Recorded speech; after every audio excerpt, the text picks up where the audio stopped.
Now also, this is coming on a very busy day for the president. He just wrapped up a phone call with President Putin of Russia.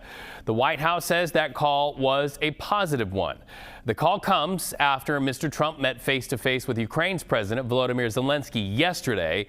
So let's go back in time. Here's what each had to say at Trump's Mar-a-Lago about that meeting. 20-point peace plan, 90% agreed, and U.S.-Ukraine security guarantees 100% agreed. U.S.-Europe-Ukraine security guarantees almost agreed. Military dimension 100% agreed. Prosperity plan being finalized, and we also discussed the sequencing of the following actions. The U.S.-Ukraine security guarantees, what number are we at right now?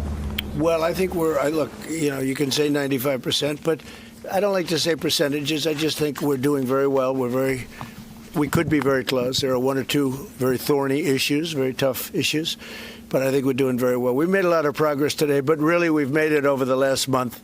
This is not a one-day process deal. This is very complicated stuff. But I think when the president says 95, I think, could be close to 95%. CBS News national security contributor Samantha Vinograd is live with us today. Okay, so they don't want to talk about percentages, but they are throwing out 95%. What's the bottom line? Is it that Donbass region? Is it the fact that Ukraine is facing literally giving up land that the Russians took? I think the main obstacle to actually getting a peace agreement is nothing in Zelensky's 20-point plan. It's the fact that Vladimir Putin just doesn't want to make peace.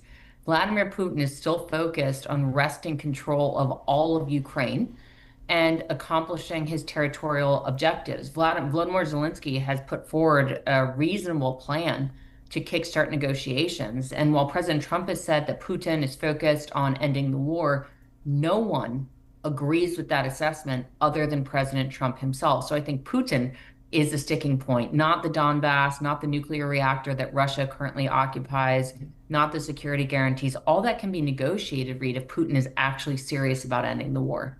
And it's a fascinating time in Russia right now. Talk to us about what Putin faces where his own country's economy is concerned, because some people say it's pretty weak.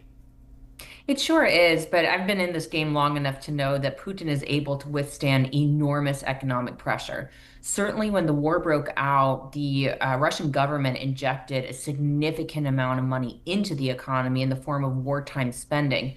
Now that has petered off a bit. Oil revenues are down, and Russian consumers are certainly feeling that hit specifically. And consumer spending is taking a hit, unemployment is rising, and that stimulus has disappeared, leading to economic downside risks affecting the economy writ large. But I'm old enough to remember when we predicted Putin being under enormous economic pressure before. He did not leave power. The way that he has consolidated, not just the oligarchs around him, but consolidated power instills a cushion around him. And he's like Teflon. He continues to survive despite significant economic pressure. Appreciate the conversation as always. Thank you so much. Looking forward to talking to you again as more of these talks continue.